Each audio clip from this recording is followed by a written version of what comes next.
नमस्कार, जय हिंद, जय भारत। भारतीय अवाम ताकत दल अपने भारतीय भाई बहनों अर्थात अपने देश भारत की जनता अर्थात अपनी भारतीय अवाम से भारतीयता आधारित आपसी श्रद्धा, भारतीयता आधारित आपसी स्नेह, भारतीयता आधारित आपसी प्रेम, भारतीयता आधारित आपसी अखलाक मोहब्बत, भारतीयता आधारित आपसी सहयोग, भारतीयता आधारित आपसी सम्मान, भारतीयता आधारित आपसी एकता, भारतीयता आधारित आपसी भाईचारा तथा भारतीयता आधारित आपसी सद्भाव को समझने व उसे आत्मसात करके वैसा ही और उसी अनुसार आचरण एवं व्यवहार करने हेतु और इसके समस्त भारत में प्रचार प्रसार करने हेतु और इसकी अहमियत और महत्व को प्रत्येक देशवासी को समझाकर उसे अपनाते हुए वैसा ही और उसी अनुसार आचरण एवं व्यवहार करने हेतु और प्रत्येक देशवासी को अपना ही भारतीय भाई बहन मानकर, समझकर, अपनाकर उनके साथ वैसा ही और उसी अनुसार आचरण एवं व्यवहार करने हेतु सतत, सदैव और हमेशा अदब के साथ, आदर के साथ अर्ज करता है, विनती करता है। देखिए, इसमें जो विरोध पक्ष के द्वारा जो है वो डीजल पेट्रोल की कीमतों को लेकर के जो काफ़ी हो हल्ला मचाया जा रहा है और वो ट्रम्पेटिंग की जा रही है और बीजेपी जो जवाब दे रही है कि आपके ज़माने में भी इतनी महंगाई थी और ये था, आपके ज़माने में भी इतना वो इन्फ्लेशन रेट था और इस तरह की बातें ये दोनों वो कह रहे हैं कि भाई अच्छा, और कहीं जनता कह रही है कि भाई यदि डीजल पेट्रोल 200 भी हो जाएगा मैं तभी बीजेपी को वोट दूंगा, हिंदुत्व के नाम पर वोट दूंगा। इस तरह की तमाम बातें आपस में कही जा रही हैं, लेकिन भारतीय जनता ताकत दल जो कि पिछले एपिसोड में इशारा किया था, इसको देखने की जरूरत है कि ये बात सही है कि भारत पर इस पर विशेष जिम्मेदारियां हैं। तमाम जो यानी आर्थिक ढांचा मजबूत करने के लिए तमाम जो है वो एक्सप्रेसवे, हाईवे, रेलवे का नेटवर्क और dedicated freight corridor, industrial corridor, defence corridor, industrial nodes, logistics parks और भारत के जो दुर्गम इलाके हैं वहाँ पर भी ये सड़कों का जाल, रेल लाइनें और दुर्गम क्षेत्रों में और जो रेल लाइन का काम है उसमें मान लीजिए कि यदि वो 200 किलोमीटर का है तो महज 30-40 किलोमीटर आपको माने समतल मिलेगा, प्लेन मिलेगा, मैदान मिलेगा, लेकिन बाकी जो है 170 या 60 किलोमीटर जो है वो आपको सुरंग या टनल और ब्रिजेज पुल होंगे।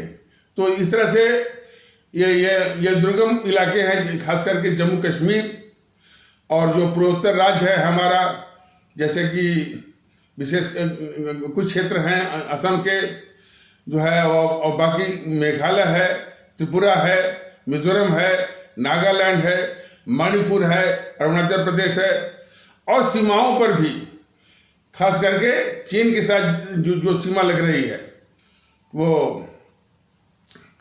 अरुणाचल प्रदेश होते हुए और खास करके जो हमारा हिमाचल, उत्तराखंड, जम्मू कश्मीर के साथ लगी जो सीमा है चीन के साथ, वहाँ पर भी यानी रोड का, रेलवे का नेटवर्क भी बिछाया जा रहा है जो कि हमारे माने उस इलाके की सुविधा के साथ साथ जो माने सामरिक दृष्टिकोण से बहुत महत्वपूर्ण है। इसके लिए भी बहुत बड़ी पूंजी है, आवश्यकता है। भारतमाला और क्या कहते हैं सागरमाला, भारतमाला के तहत तो ये तमाम जो है कनेक्टिविटी वाली बात है। सागरमाला के तहत तो जो है जितने हमारे बंदरगाह हैं और उनका आधुनिकीकरण है। तो इसमें बहुत बड़ी पूंजी की आवश्यकता है। और खास करके कोरोना अवधि में जो आर्थिक गतिविधियों पर बड़ा ही वो प्रतिकूल असर पड़ा है, भारत में नहीं बल्कि विश्व स्तर पर। तो और विश्व की भी अर्थव्यवस्था वो चरमराई हुई है। और विश्व की अर्थव्यवस्था चरमराने से वहाँ की परचेजिंग जो पावर है वो घटी है, व्यापार में भी कमी आती है। और सबके ऊपर जो है जो दुश्मन चीन है उसके साथ हमारी जो रक्षा जो तैयारियों का जो दबाव है और उसके चलते तमाम जो हथियार जो खरीदने पड़ रहे हैं, इन सब के चलते जो है एक जो है बहुत धन की आवश्यकता है। इसमें कोई दबाव नहीं है। और यदि परिस्थिति है तो पेट्रोल 100 रुपये लीटर का या 200 रुपये लीटर होगा तो देशभक्ति का तकाजा है। हर भारतीय जो है वो उसको सहने के लिए तैयार है। क्योंकि बात इतनी सी नहीं है। भारतीय एवं ताकत दल जिस चीज को बताना चाहता है और जिसको कि ये राजनीतिक दल अपने अपने स्वार्थों में नहीं कह रहे हैं, एक जो है बस डीजल पेट्रोल का दाम बढ़ा है, कीमतों के दाम बढ़े हैं, सरसों तेल का दाम बढ़ा, बस इसी के रट। और उसमें यह भी बात है कि लगता है कि उनके जमाने में महंगाई आई नहीं। भारतीय एवं ताकत दल आईना दिखाना चाहता है इसको समाजवादी पार्टी को। समाजवादी पार्टी के लिए विशेष है कि इसी के ज़माने में बसों का किराया तिगुना चौगुना किया गया। रेल के किराए से रेल के किराए की तुलना में तिगुना चौगुना किया गया। जबकि बस की जो सुविधाएं हैं रेल की अपेक्षा कुछ भी नहीं है। बस में तो सिर्फ यानी बसों के अलावा कुछ उसको वो मेंटेन करना नहीं पड़ता है, रोड को मेंटेन नहीं करना पड़ता है। लेकिन रेलवे को सारी सुविधाएं भी देनी पड़ती है वो यात्रियों को। और जो है रेलवे के जो ट्रैक है खुद अपना वो रेलवे मेंटेन करती है। तो इन सब के बावजूद भी रेलवे का किराया बस के किराए से मैंने तिहाई या चौथाई था। अब इधर कुछ जरूर वो भले थोड़ा बहुत बढ़ा हो, मैं उसको नहीं कर सकता। लेकिन ये महंगाई का रट करने वाली जो समाजवादी पार्टी है, इसने ही जो है यानी समाजवाद के नाम पर बसों का किराया तिगुना चौगुना वो भी रेल भाड़े की अपेक्षा वो बढ़ाया हुआ है। हालांकि इसने बहुत नौटंकी की कि जो है वो कुछ मैंने जनरथ या चला करके जो 25% का कम किया वो भी लोकल में। तो ये समाजवादी और अखिलेश जो है कितना धोखेबाज हैं और कितना झूठ बोलने वाले हैं, यह भी हमारे उत्तर प्रदेश के भारतीय भाई बहनों को अच्छी तरह वो जानना चाहिए। तो कम से कम उनको अधिकार नहीं है। इस प्रकार जीएनपीसी है 71 के सन 1971 में जो युद्ध हुआ था पाकिस्तान के साथ जो है, और वो युद्ध और बांग्लादेश से जो वो शरणार्थी आए थे, दोनों के भार से जो है महंगाई तिगुना या चौगुना हो गई थी। तो वो भी नहीं भूले। लेकिन सबसे ऊपर है कि ये बीजेपी जो है ये जीएनपीसी के या समाजवादियों के पाप को हमेशा वो ढकती रहती है। और हमेशा वो बीजेपी इसी फिराक में रहती है कि किसी न किसी कारण माने एक कृत्रिम जवाब दे करके इनको जिंदा रखा जाए। और इनको जिंदा रख करके इन्हीं को दिखा दिखा करके अपना वोट और चुनाव का माहौल बनाया जाए। यही गद्दारी है, देशद्रोह है, देश के साथ दुश्मनी है बीजेपी की, देश के खिलाफ। इसी को समझने की आवश्यकता है। तो और दूसरी चीज कि आजाद भारत में कोई ऐसा प्रधानमंत्री नहीं रहा है जिसने महंगाई को काबू में किया हो।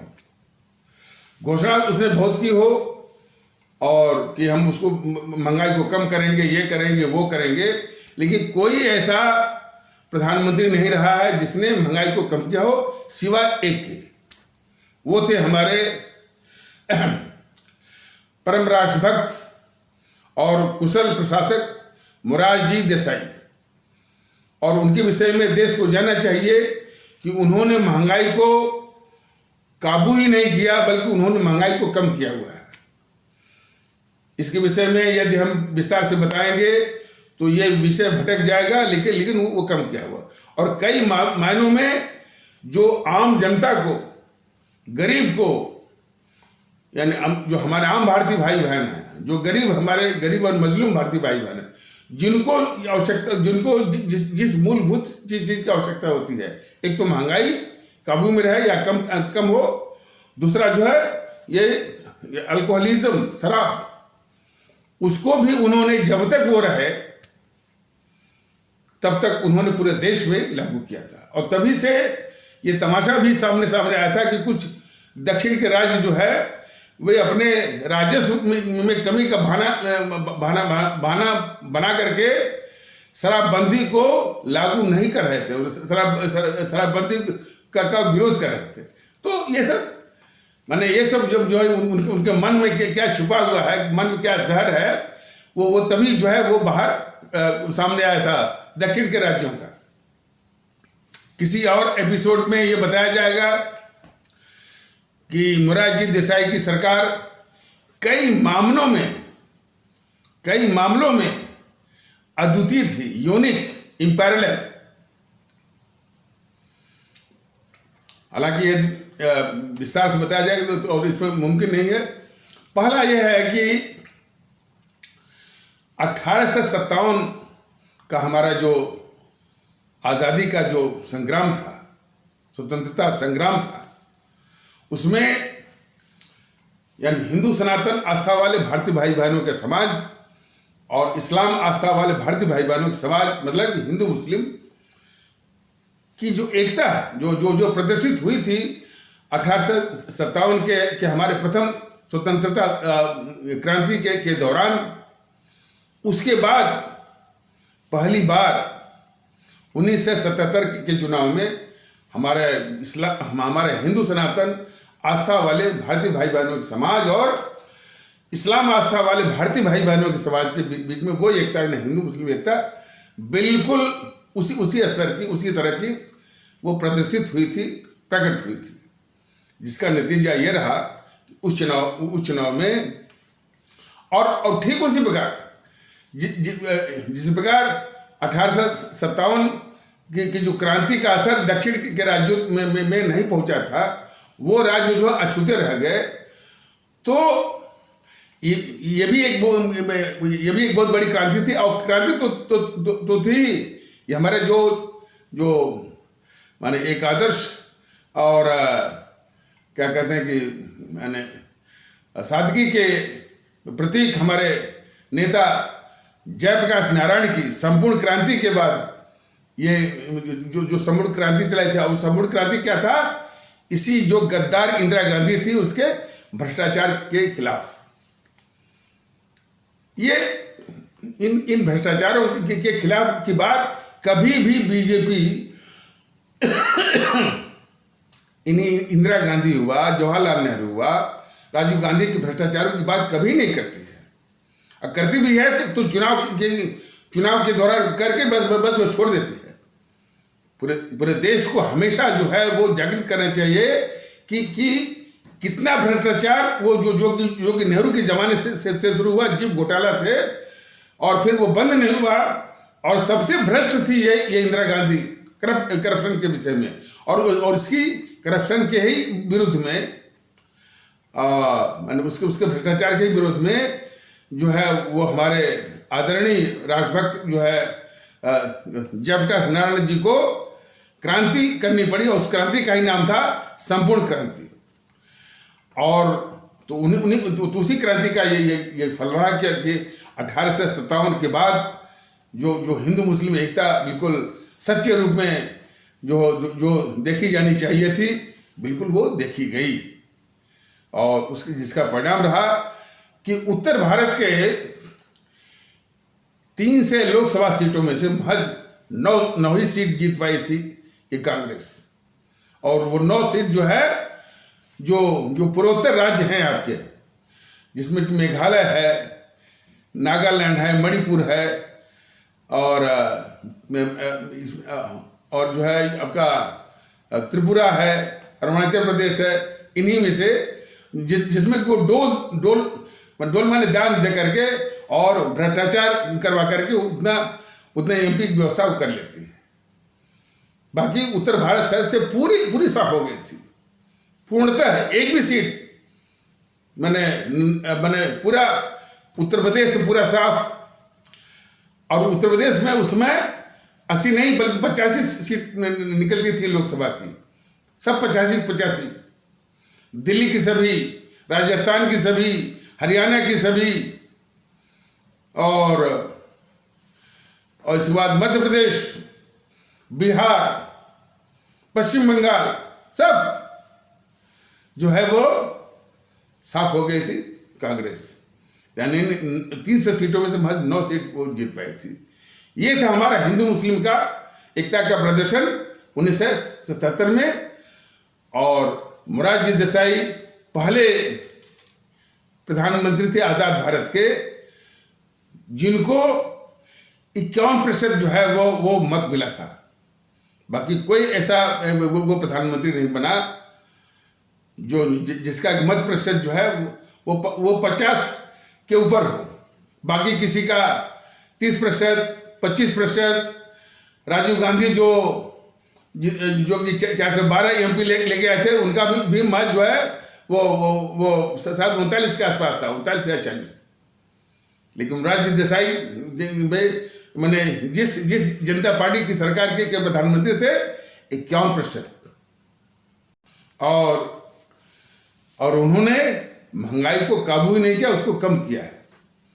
शराबबंदी, जो शराब जो है हमारे गरीब और आम आदमी के जीवन को, उनके परिवार को किस तरह से बुरी तरह यानी तबाह करता है, वो शराबबंदी उन्होंने पूरे अपने प्रधानमंत्रित्व काल में 27 महीने तक उन्होंने लागू किया था। तो और भी कई उनकी वो उपलब्धियां थी। आतंकवाद के भी विषय में उनके बिल्कुल बेबाक, जो आतंकवाद ये परेशान कर रहा है, बेबाक जो है वो उनके विचार थे। आज उनके विचारों को कोई भी दिल्ली का शासक, दिल्ली का प्रधानमंत्री अपना ले तो उसको सेना भेजने की जरूरत नहीं है। तो खैर अब ये विषय वो भटक जाएगा। तो और भी इनके विषय में बताना जरूरी है कि हिंदू मुस्लिम एकता चुनाव के दौरान स्थापित हुई थी, लेकिन वो मोरारजी देसाई की पीठ में छुरा भोगने वाला यही चरण सिंह था। चरण सिंह उसी गद्दार इंदिरा के ही चरणों में जाकर गिरा, जिसको जनता पार्टी ने बुरी तरह हराया था सिर्फ सत्ता के लिए। तो गद्दारों की जो है मैंने वो कमी नहीं है।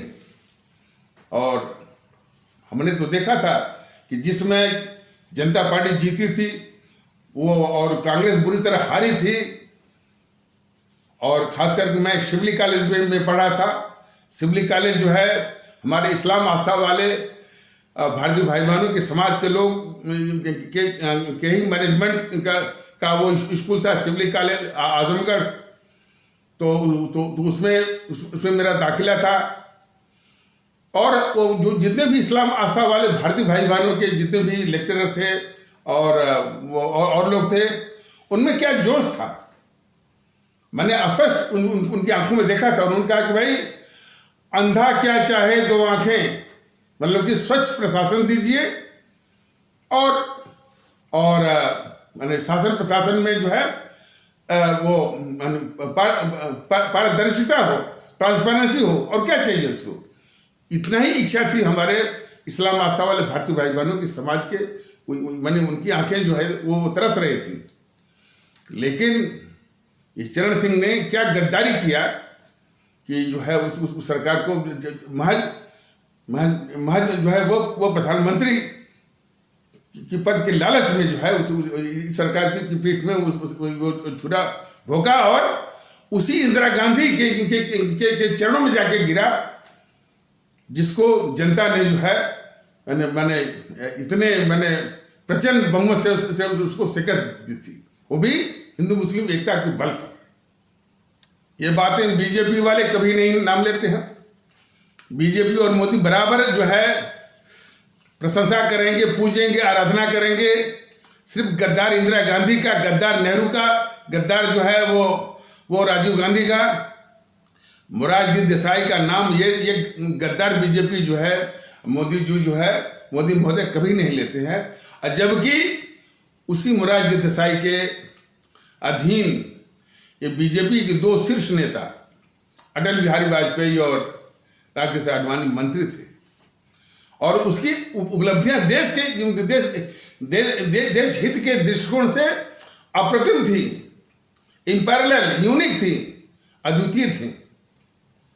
लेकिन इन सबों ने हमेशा झूठ और अफवाह के जाल में जो है वो अच्छाइयां जो है वो दबा करके जो है और ये देश के डकैतों जैसे जेएनपीसी का माहौल पूरा जो है वो छा रहा है।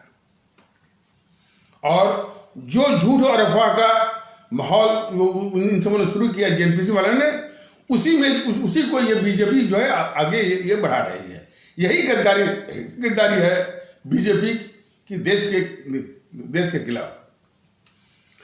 तो आ जाइए, तो महंगाई की बात चल रही थी, तो भारतीय जनता दल ने कहा कि जो ये डकैत, ये राहुल गांधी जो कि डकैत भी है गद्दार भी है, और सोनिया भी डकैत भी है गद्दार भी है, इन्हीं दोनों ने जो लूटा है इस देश का पैसा, और जो कि काला धन के रूप में विदेशी बैंकों में जमा किया हुआ है, और जिसकी मात्रा का माने अनुमान या सूचनाएं जो कि और माध्यमों से मिल रही हैं, 150 से लेकर 180 लाख करोड़। यदि इसी को ला दिया जाए और फिर डीजल या पेट्रोल में सब्सिडी जो है वो दी जाए, तो इनकी कीमतें बहुत नीचे आ सकती हैं। अब जरा देखिए, ये सच्चाई है। इस सच्चाई को ढकने के लिए समाजवादी पार्टी के लोग नहीं कहेंगे, जरा इसको ध्यान से सुनिए, बहुजन समाज पार्टी के लोग नहीं कहेंगे जीएनपीसी तो डकैत है, उसी के तो पैसा है, वो कैसे कहेगी, और भी पार्टियां नहीं कहेंगी। बीजेपी के मोदी महोदय ने 2014 के चुनाव में इसकी लूट के विषय में बोला था। मोदी महोदय ने बोला था, भोपाल में बोला था कि ये देश की सबसे बड़ी डकैत पार्टी है, इसने बहुत डाका डाला है, बहुत लूटा है। उन्होंने अब ये स्वार्थी बस बोला करते हैं कि 15 लाख की बात वो कैसे कहते कैसे नहीं कहते, क्या उसकी व्याख्या है, क्या उसका अर्थ है, यानी उस पचड़े में नहीं जाना है। लेकिन ये बोले थे कि ये कांग्रेस पार्टी बहुत बड़ी डकैत है, इसने देश को बेतहाशा लूटा है, और उसके नमूने के रूप में उन्होंने कहा था कि यदि भोपाल में 1 लिख करके उसके आगे शून्य बढ़ाया जाए तो शून्य बढ़ते वो दिल्ली पहुंच जाएगा। तो उस वादे को भी जो है ये मोदी महोदय निकल गए, खा गए, बीजेपी वाले भी खा गए, अब उस पर बात करने के लिए तैयार नहीं है।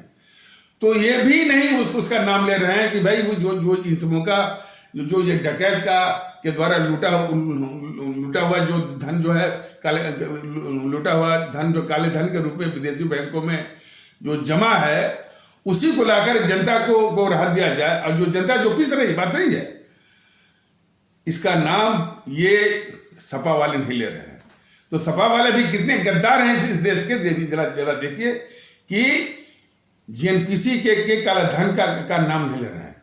और उनको पता है कि यदि जो ही नाम लेंगे तो सपा के भी काले धन की सपा के भी समाजवादी पार्टी के भी काले धन की बात उठेगी, बहुजन समाज पार्टी के भी वो काले धन की बात उठेगी, और सभी के काले धन की बात उठेगी। तो ये आपस में देश के डकैत चोर कभी भी देश के सामने जो सच्ची बात नहीं रखते हैं। लेकिन भारतीय जनता दल कहता है, ये अखिलेश कहता है ना कि हम लैपटॉप फिर बांटेंगे, क्या क्या बांटेंगे। उत्तर प्रदेश के लोग इस समाजवादी पार्टी से पूछें कि ये बांटने के लिए ये पैसा ये कहाँ से आ रहा है। तो और ये पैसा तुम्हारे बाप का पैसा है। तुमने इसी गरीब जनता का लूट करके उसी लूट के आधार पर तुम कर रहे हो ना कि हम लैपटॉप बांटेंगे, वो बांटेंगे। ये चोरी डकैत, ये प्रियंका बोले नहीं कि हम वो स्कूटी बांटेंगे। हमारे उत्तर प्रदेश की जनता को पूछना चाहिए कि चोरनी तुम बता, ये पैसा कहाँ से आ रहा है, ये पैसा है किसका। हमारा ही पैसा लूट करके तुम जो है वो हम ही को वो दे रही है स्कूटी, और वो छीनने के लिए। ये सवाल हमारे भारतीय भाई बहन उत्तर प्रदेश के करें। और ये जो गद्दार बीजेपी है कभी भी इस बात को सामने नहीं लाती है कि ये जो स्कूटी बांट रहे हैं, ये मुलायम, ये अखिलेश महोदय जो ये बांट रहे हैं, ये लूटे हुए काले धन का ये दुरुपयोग है। तो देख लीजिए, और हमारे उत्तर प्रदेश भारतीय भाई बहन कि ये देश के डकैत, देश को तकलीफ पहुंचाने वाले, समाज को बांटने वाले और समाज में नफरत और विध्वंस फैलाने वाले ये ताकतें जो कि राजनीतिक दलों के बेस में है, ये आपस में एक दूसरे की लूट को छिपाने का कितना बड़ा षड्यंत्र करते हैं। और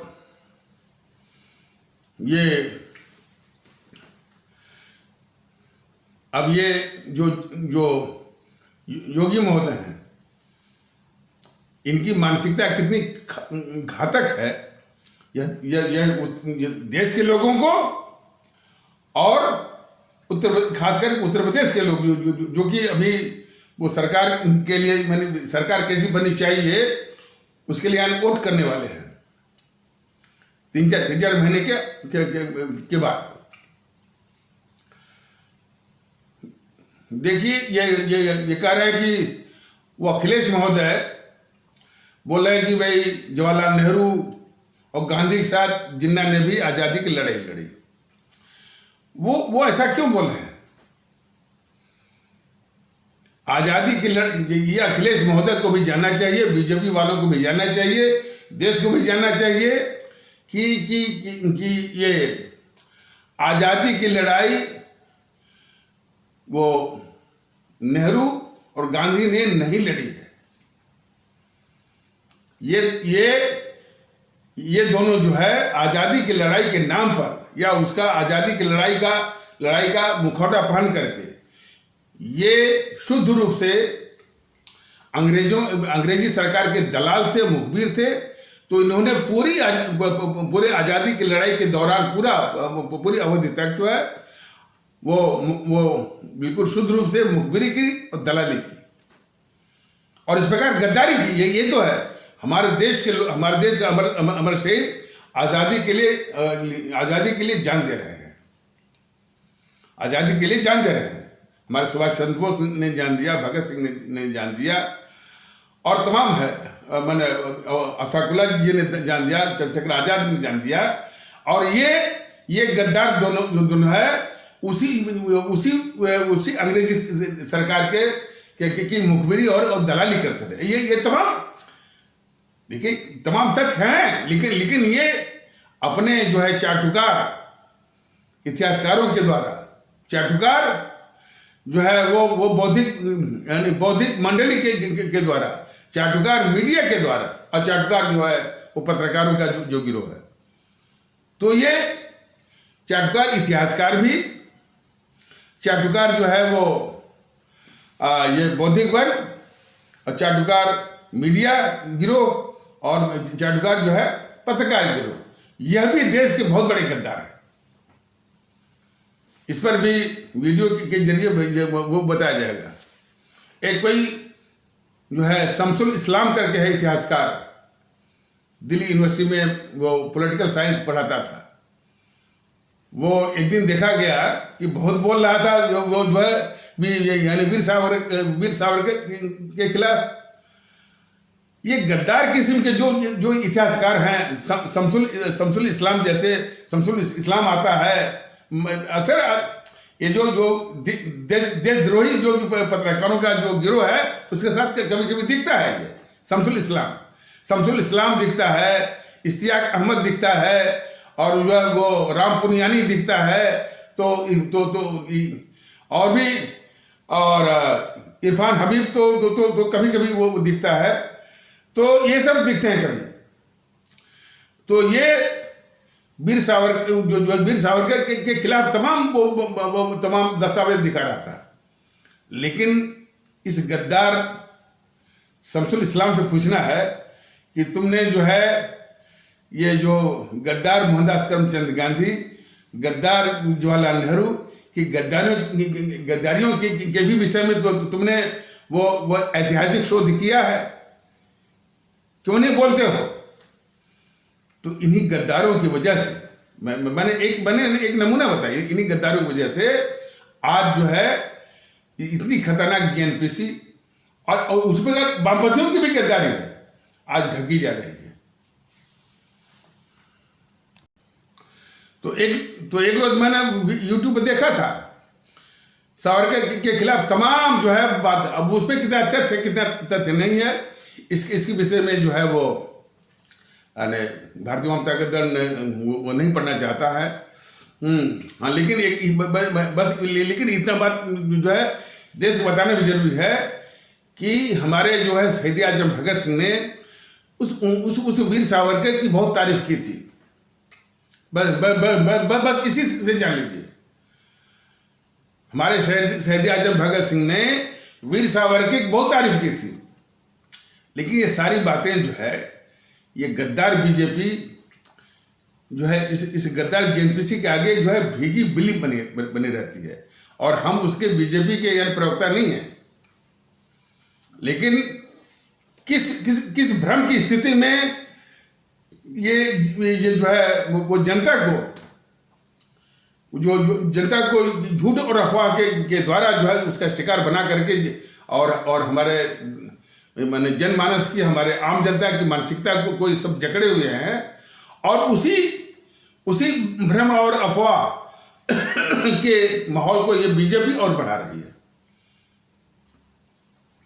तो अब ये इसमें आ जाइए जिन्ना के प्रकरण में। ये योगीनाथ बोलता है अब हमको इन समूहों को माने इतनी वो घिनौनी कृत्य है इन समूहों का कि इनको सम्मान देने का तो कोई मतलब ही नहीं है। जितना ये जिन्ना के पीछे पड़ा है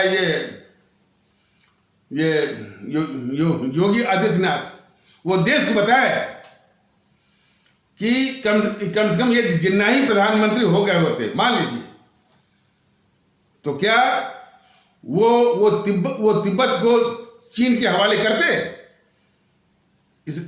यही गद्दारी है, योगीनाथ की यही गद्दारी है देश के, यानी देश के गद्दारों की गद्दारी को छुपाना। यदि जिन्ना साहब प्रधानमंत्री हो गए होते तो क्या गद्दार जवाहरलाल नेहरू की तरह जो है वो चीन को सौंपते? जिन्ना साहब यदि प्रधानमंत्री होते तो क्या हमारे देश की जमीन लद्दाख में जो सियाचिन है 42,000 वर्ग मील चीन को देते? इसका जवाब दें। ये गद्दार जो है और मैं सरेआम कह रहा हूं, दिल्ली पुलिस को या यूपी पुलिस को हिम्मत है तो हमको वो गिरफ्तार भी करे। और मैं पूछ रहा हूं कि यदि जिन्ना साहब प्रधानमंत्री होते तो क्या वो तिब्बत को जो है अपने दुश्मन चीन को देते? जिन्ना साहब यदि प्रधानमंत्री होते तो क्या अपने देश की या लद्दाख की जो लद्दाख अपना ही है उसकी जो है 42,000 वर्ग मील वो चीन को सौंपते? और सबसे बड़ी बात है कि आज जो है ये गद्दार किस्म के जेएनपीसी के प्रवक्ता बोलते हैं कि जो चीन घुस गया है, गांव बना लिया है। अरे गद्दारों, जेएनपीसी वालों और गद्दार बीजेपी वालों, ये वही है जो कि 1959 में जो ये तुम्हारा जो गद्दार जवाहरलाल नेहरू है, विश्वासघाती और धोखेबाजी वाला नारा लगवा रहा था, हिंदी चीनी भाई भाई, हिंदी चीनी भाई भाई। उस चीन के प्रधानमंत्री को भारत में बुला करके उसी तो एक और तो ये विश्वासघाती और धोखेबाजी वाला नारा लग रहा था, और उसी के आड़ में चीन की सेना जो है उधर उधर घुस रही थी। तो जब देश को मालूम हुआ तो इससे पूछा गया, इस गद्दार जवाहरलाल नेहरू से, तो वो कहा कि हमने कह दिया है, और चीन के शासकों ने आश्वासन दे दिया कि वो हट जाएंगे, लेकिन हटे नहीं। वो 1959 हटे नहीं। वही जो है वो इस गद्दार जवाहरलाल नेहरू की गद्दारी का वो प्रतिफल है, नतीजा है कि वहाँ पर उसने कई गांव बसा दिया है, कई मूलभूत या इंफ्रास्ट्रक्चर वो कर लिया है, वो अरुणाचल सीमा के पास। तो क्या इस तरह की गद्दारी जो है वो जिन्ना साहब यदि प्रधानमंत्री होते तो वो देश के खिलाफ करते? ये गद्दार जो है योगी आदित्यनाथ देश को बताए, और खास करके भारत संयुक्त राष्ट्र संघ का संस्थापक सदस्य है। तो संस्थापक सदस्य के नाते जो है सुरक्षा परिषद की जो अस्थायी सीट वीटो पावर वाली, वह भी भारत को संयुक्त राष्ट्र संघ ने दिया हुआ था। तो क्या यदि जिन्ना साहब प्रधानमंत्री होते तो वो सुरक्षा परिषद की अस्थायी सीट, मिली हुई सीट जो है वो अपने दुश्मन चीन को देते? ये सारा जवाब जो है योगी आदित्यनाथ दें उसको, जो जिन्ना। और दूसरी चीज है, देश को बांटने वाले जिन्ना नहीं है, ये गद्दार जवाहरलाल नेहरू है। तो गद्दार योगी आदित्यनाथ ये देश को जवाब दें कि देश को बांटने वाले जो है जवाहरलाल नेहरू और गांधी हैं कि जिन्ना है। योगी आदित्यनाथ महोदय जानिए कि सिर्फ सत्ता हथियाने के लिए जो है जो देश को बांटा गया, नेहरू को थोपने के लिए जिस नेहरू के पक्ष में एक भी कांग्रेसी नहीं था। और मैं दावे के साथ कहता हूं कि मैंने इस पर भी कई शोध किया हुआ है, उसमें देश की जनता भी नेहरू के पक्ष में नहीं थी। देश की जनता, और इसको बेवकूफ कहा जाए या गद्दार कहा जाए जो योगी आदित्यनाथ को, कि उसमें देश की जनता जो है वो जिन्ना साहब को भी प्रधानमंत्री के पक्ष में थी। जिन्ना साहब को ही प्रधानमंत्री बनने या बनाने के पक्ष में थी। उसका एक ही तर्क था कि जो वो जिन्ना साहब के मेडिकल सेक्रेटरी ने जो जिसमें ये सत्ता की झपटी चल रही थी, उसके चलते देश बंटने का खतरा आ गया था। तो जिन्ना साहब के मेडिकल सेक्रेटरी ने कांग्रेसियों को चिट्ठी लिखी थी कि ये जिन्ना साहब को बोन टीबी हुई है, इनकी हड्डी में तपेदिक हुआ है। वो चिट्ठी सार्वजनिक हो गई थी, जनता में भी फैल गया था ये जिन्ना कुछ ही दिनों के मेहमान हैं। तो देश बड़ी राहत महसूस कर रहा था कि यदि जिन्ना को ही प्रधानमंत्री बनाया जाए तो कम से कम बनाया जाए तो कोई नुकसान नहीं है। नुकसान इसलिए नहीं है कि कुछ ही दिनों के वो मेहमान है। लाभ क्या है कि देश के ऊपर जो इसके बंटने का जो खतरा है, खतरा टल सकता है। तो सिर्फ इसी बात को लेकर के हमारी उस समय की अवाम, भारत की अवाम जो है, जिन्ना साहब को ही प्रधानमंत्री बनने या बनाने के पक्ष में थी। ये बात भी एक गद्दार जो है योगी, मैं गद्दार किसे कह रहा हूं? जवाहरलाल नेहरू इस देश का बहुत बड़ा गद्दार है। शायद योगी आदित्यनाथ को मालूम है कि नहीं मालूम, पता नहीं। और मोहनदास करमचंद गांधी भी इस देश का बहुत गद्दार है। उन गद्दारों को छिपाने के लिए जो ये माहौल जनपसी ने बनाया कि जिन्ना ने करवाया वो, और योगी आदित्यनाथ जरा बताएं कि जो जिन्ना साहब के मथे तो जो मड़ाई है, हमारे अमर शहीदों जैसे शहीद आजम भगत सिंह को ये आतंकवादी लिखवाए हैं। बता भैया तू, योगी आदित्यनाथ आतंकवादी लिखवाए हैं। और जितने हमारे ये अमर शहीद रहे हैं, चाहे चंद्रशेखर आजाद हों, चाहे अशफाकुल्लाह हों, चाहे खुदीराम बोस हों, सबको ये जेएनपीसी के इतिहासकारों ने क्रांतिकारी आतंकवादी लिखवाया हुआ है। और योगी आदित्यनाथ जरा बताओ ना कि इनकी एक संघ लोक सेवा आयोग की परीक्षा में एक बार आया था निबंध लिखने के लिए कि आतंकवादी भगत सिंह के ऊपर वो निबंध लिखो। तो सारी बातों का जवाब दो भैया योगी आदित्यनाथ। इसीलिए आपको गद्दार कहता है, भारतीय जनता दल आपको गद्दार कहता है कि इन गद्दारों को छिपाने वाला, उसकी रक्षा करने वाला, उसकी तरफदारी करने वाला, और उस गद्दारी को छिपाने के लिए वो जिन्ना का नाम बोल लेना। वो अखिलेश को छोड़ दिया, जिसको यहाँ तक नहीं मालूम है कि आजादी की लड़ाई लड़ी किसने, वो क्या बोलेगा। और हमेशा इस देश समाज को हमेशा बांटने वाला रहा है, और वो बहुत ही झूठा है। अखिलेश यादव वो कितना झूठा है, नमूना आपको हम बता रहे हैं। वो हमारे प्रदेश की जनता, हमारे प्रदेश के उत्तर प्रदेश आदरणीय भारतीय भाई बहन बहुत अच्छी तरह से समझे। जब ये अखिलेश यादव मुख्यमंत्री था तो एक इस्लाम आस्था वाले भारतीय भाई बहनों के समाज से किसी पत्रकार की हत्या हो गई। और जानते हैं ना कि ये जो आजम खान वाला जो क्षेत्र है, मुरादाबाद वगैरह जो है, ये पता नहीं वो यानी भारत के खिलाफ जो आतंकवादी है उनके हमदर्दी का कोई पूरा इलाका नहीं, कोई तत्व वहां से मिल जाता है। और ये जो आतंकवाद, भारत के खिलाफ जो आतंकवाद है, आतंकवादी है, उनका ये उसके प्रति हमदर्दी दिखाता है ये अखिलेश यादव। यही तो गद्दारी है। कम से कम प्रदेश के लोग ये जो झूठी जो बात करता है, वो तो है कम से कम एक ही बात कि यह हमारे देश के खिलाफ आतंकवादियों का हमदर्द है ये अखिलेश यादव। इतने पर ही हमारे प्रदेश के लोग इस चुनाव में फैसला वो कर लेंगे। अब हम लोग आ रहे हैं ना क्षेत्र में, इसको बेनकाब करना बहुत जरूरी है। देश की सुरक्षा से बढ़कर कुछ भी नहीं है, और देश की सुरक्षा में आतंकवाद भी आता है। तो यह आतंकवादियों का हमदर्द है ये अखिलेश यादव। तालिबान का जो समर्थन किया वो टीएस हसन और सफीकुर रहमान ने बगैर इसकी इच्छा के ये दोनों जो है वो कर नहीं सकते।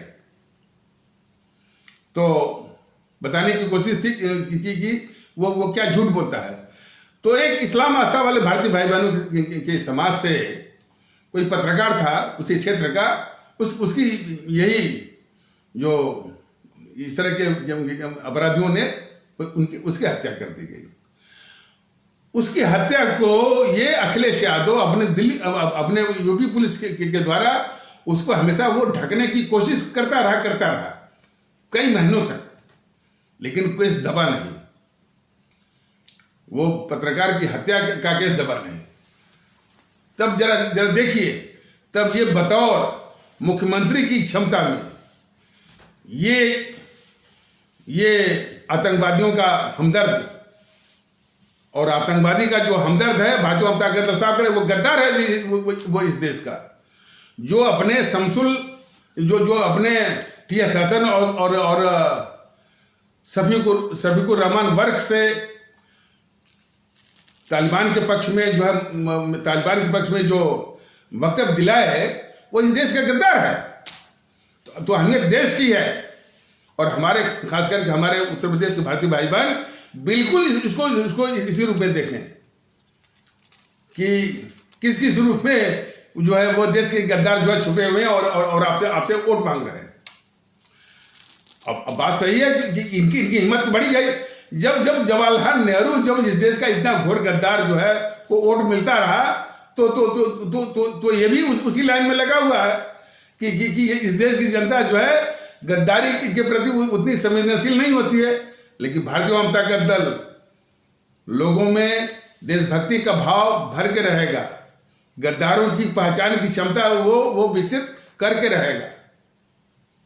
अखिलेश यादव महोदय तो बतौर मुख्यमंत्री की क्षमता में वो गया, मैंने जो पत्रकार के घर पर, और वहाँ जो है वो मैंने जो पत्रकार की ओर से उनका मुंह बंद करने के लिए 30 लाख का चेक दिया उसने रिश्वत के तौर पर। ये अखिलेश यादव जो है मुख्यमंत्री के रूप में, और उसके परिवार के एक सदस्य के लिए सरकारी नौकरी में, ये 2 चीज की रिश्वत दे करके उस परिवार से वक्तव्य दिलवाया कि हमको जो है जो समाजवादी पार्टी की जो सरकार है पूरा विश्वास है, और जो यूपी पुलिस जो छानबीन कर रही है और जांच कर रही है, तजवीज कर रही है, तो यूपी पुलिस के इस जांच पर हमको पूरा भरोसा है। इस तरह का वक्तव्य जो है उस परिवार जो मारा गया, जिसकी हत्या हुई थी, पत्रकार उसके परिवार से दिलवाया। इतना वक्तव्य दिलाने के बाद क्या वक्तव्य दिलाया कि उस परिवार से कि हमको समाजवादी सरकार पर पूरा विश्वास है, और जो यूपी पुलिस जो जांच कर रही है उस जांच पर हमको पूरा भरोसा है। इन दोनों वक्तव्य के दिलाने के बाद तब ये झूठा, और ये भी इसको भारतीय जनता दल इसको भी गद्दारी कहेगा, गद्दार है क्योंकि आतंकवादियों का ये हमदर्द है, और तालिबान के समर्थन में ये अपने 2 नेताओं से वो वक्तव्य भी दिलवाया था। तो भारतीय जनता दल ही बताना कि ये भी देश का गद्दार है। तो इसने अखिलेश यादव ने क्या झूठ बोला, झूठ वाली बात को जरा सुनिए। क्या कह रहा है कि एक भी दोषी बख्शा नहीं जाएगा। झूठ, अब देखिए इसको, तो बहुत झूठ बोलता है अखिलेश यादव के विषय में लोग जाने कि बहुत ही झूठ बोलता है। पीसीएस के जितने भी पीसीएस के एग्जाम हुए, और पीसीएस का चेयरमैन ये बनाया किसको? इंटर कॉलेज का एक प्रिंसिपल। बताइए, जो पीसीएस के इतने बड़े अधिकारी जिस संस्था से चुने जाते हैं उसका जो है सिर्फ अपना आदमी बिठा करके, और पूरे पीसीएस की प्रणाली को इसने जो है वो प्रदूषित किया। बाकी तो जो है गुंडागर्दी और माफिया राज, धन उगाही, किसी की संपत्ति देख लिया बस उसको वो कब्जा कर लेना, और समाजवादी पार्टी के जितने भी नेता थे एक थाना वो पकड़ लेते थे। उस थाने के द्वारा जो है अपने विरोधियों को परेशान करना, ये कल्चर थी उनकी। और टॉप टू बॉटम बस अपराधियों का पूरा माहौल। और इस चीज को हमारे उत्तर प्रदेश के भारतीय भाई बहन कदाप न भूले। और बताया गया था कि इसकी गुंडागर्दी का यह आलम है, और ये समाजवादी पार्टी के लोग और हमारे उत्तर प्रदेश के आदरणीय भारतीय भाई बहन अच्छी तरह से जाने कि उसी खीरी में एक क्षेत्र है और उसका विशेष रूप से मैंने उसका नाम हम नहीं लेंगे, क्षेत्र है और पता कोई भी पता कर सकता है, समाजवादी वाले भी पता कर सकते हैं और जनता भी पता कर सकती है और संबंधित जो पत्रकार भी पता कर सकते हैं कि इस्लाम आस्था वाले भारतीय भाई बहनों के समाज से, मान जिसको आप मुसलमान कहते हैं, मुसलमान तो भारतीय जनता दल कहता भी नहीं है, वो सम्मानजनक वो मानता भी नहीं है, इसलिए वो मुसलमान नहीं कहता है। सम्मानजनक भी और जिस भारतीय परिवेश की आवश्यकता है उसके अनुरूप भी नहीं है वो मुसलमान कहना। तो हमारे इस्लाम आस्था वाले भारतीय भाई बहनों के समाज से दो बच्चियां थी स्कूल जाने वाली। इन्हीं समाजवादियों के गुंडों के कारण, गुंडों के गुंडे के कारण, दबाई के कारण उन बच्चियों ने, मान स्कूल जाने वाली बच्चियां ने आत्महत्या की है। आत्महत्या करने पर मजबूर हुई। क्या बात करता है ये? कैसे ये वोट मांगता है? तो तमाम इसकी वो जो है इन बातों को बीजेपी वाले वो उजागर नहीं करेंगे। देखिए ना, बीजेपी वाले इस बात को उजागर नहीं करेंगे, बस बोलेंगे टोटी चोर। टोटी चोर पर कोई जनमत बनेगा तो अपरोक्ष रूप से ये तो गद्दारी है जो है वो आदित्यनाथ और बीजेपी वालों की, कि कितना भयावह है, कितना खतरनाक है इस आवाम के लिए, आवाम के लिए और देश के लिए ये समाजवादी।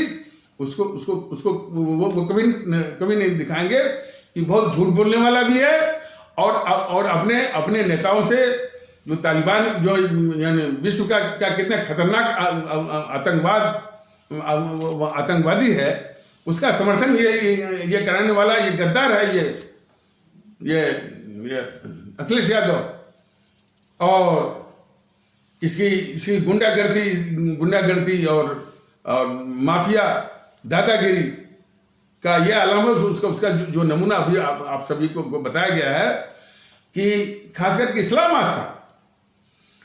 आस्था वाले भारतीय भाई बहनों के समाज के दो बच्चियां उसी लखीमपुर में जो कि स्कूल जाने वाली थी,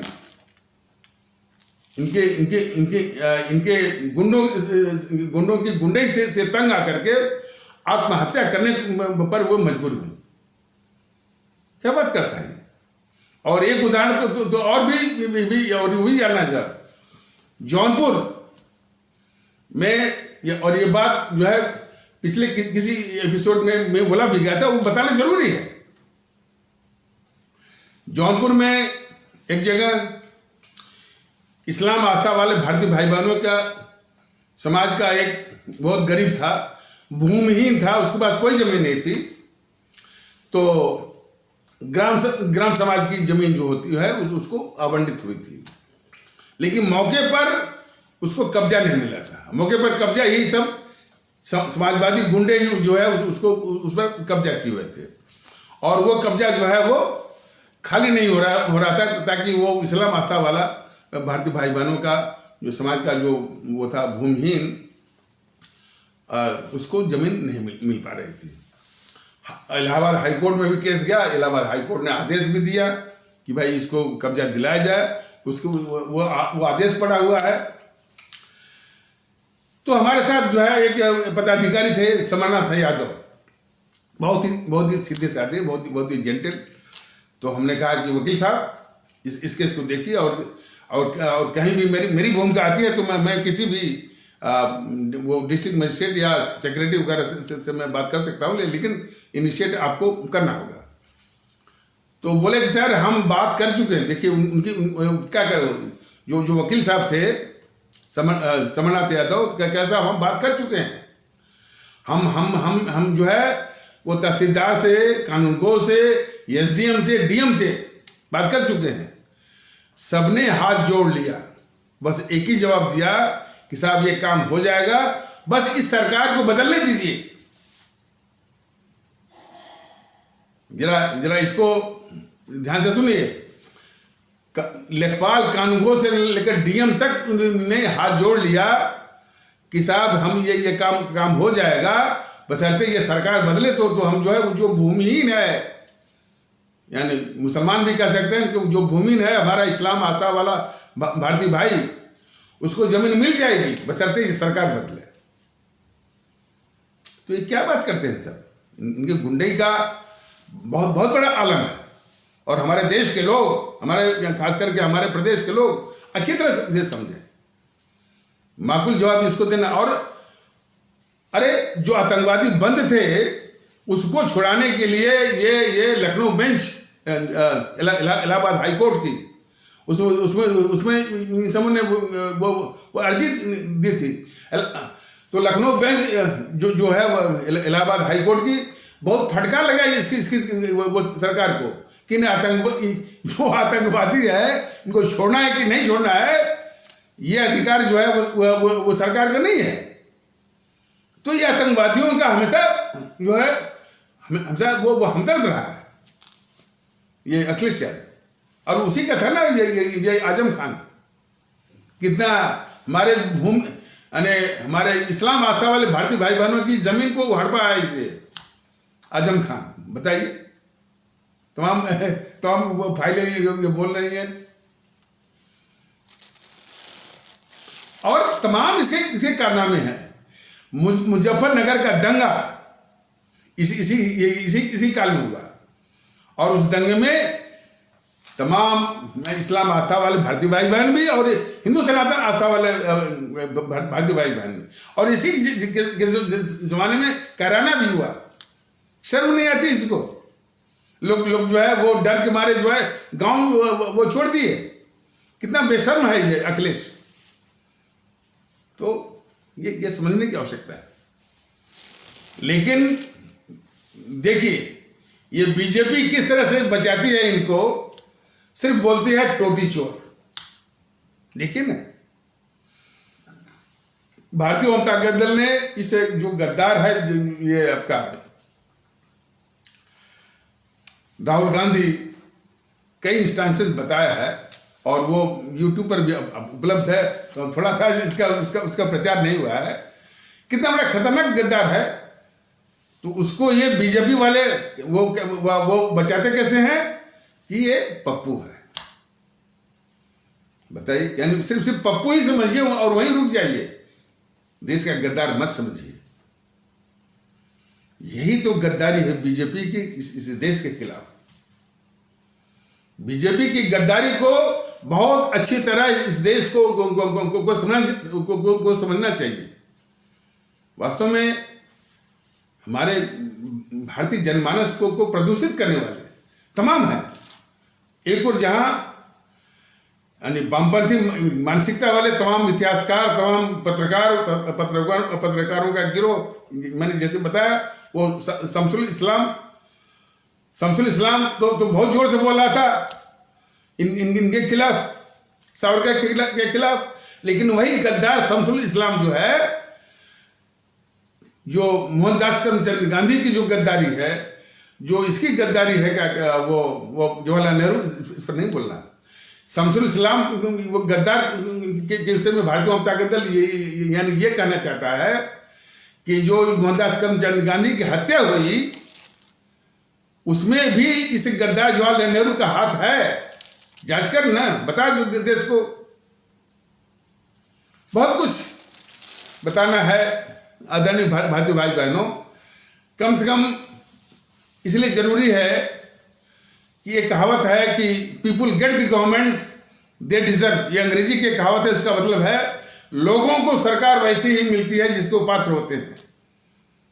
पात्रता सुधारिए, अपना मूल्यांकन सुधारिए। इतनी अफवाह दिमाग में आप पाले रहेंगे तो क्या आपका वो मूल्यांकन होगा और कौन सी ऐसी सरकार आएगी जो क्या आपका हित करेगी? बताइए।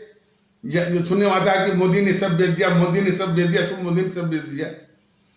और इसके लिए सिर्फ जेएनपीसी जिम्मेदार नहीं है, ये बीजेपी वाले भी जिम्मेदार है कि आखिर वो जनता क्यों कह रहे हैं कि मान लीजिए यदि एक दो जनता या 100 लोग भी कहते हैं कि मोदी ने सब बेच दिया, तो ये सबसे बड़ी जो है अपने देश के खिलाफ इसकी कारनामे हैं, करतूत है बीजेपी की कि अपने भारतीय भाई बहनों को समझा नहीं पाई इसमें बेचने वाली बात कौन सी है भाई?